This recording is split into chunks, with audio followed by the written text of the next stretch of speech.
And now to discuss China's coal cuts, we're joined in the studio by Professor Liu Baocheng from the University of International Business and Economics. Welcome to China 24, Professor. So the enterprises in this coal sector are still trying to make sense of and try to adjust to this new reality. What will the jump in coal prices mean to these companies? Well, for the miners, that's good news because we take of the whole world production and also consumption. And that's going to bring billions of dollars to this mining industry, which is already, in a very difficult situation because of the world energy price has always stayed on the low side. But of course, that's a chilly message to the related industries that are reliant on the coal burning, such as the steel industry, car making industry, and also now the people's consumption. So the price surge is largely due to one is the cyclical reason because China is still heavily reliant on the thermal heat supply by burning the coal.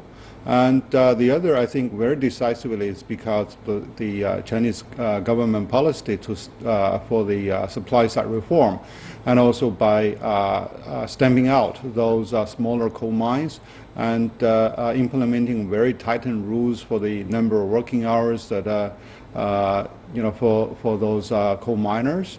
And so these are really are at work towards a positive environment.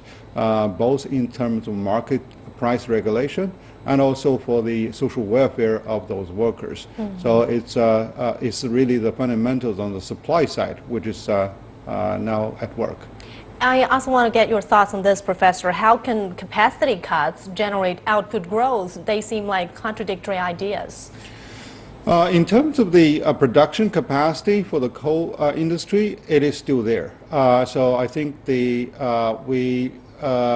policymakers will not be misled by this current market signal. It is really the spot price that has been on the surge. But the basic economic fundamental is there, and the supply is still redundant. And if you look at the futures market, even though the OPEC is working together to have price cap on the oil supply, the coal supply is still very abundant, and actually many of the coal mines have been hibernating for years around the world, in America, in Australia, and of course in China.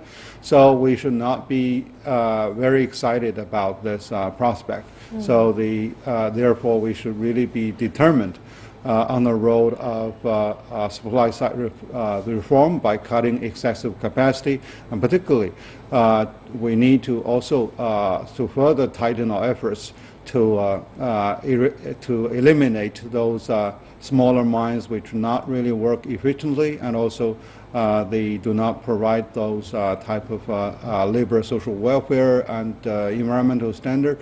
So they should be eliminated right away. Mm-hmm. With very decisive measures. And all these efforts try to make this whole production model sustainable. Thank you so much, Professor Liu, for your insight on this.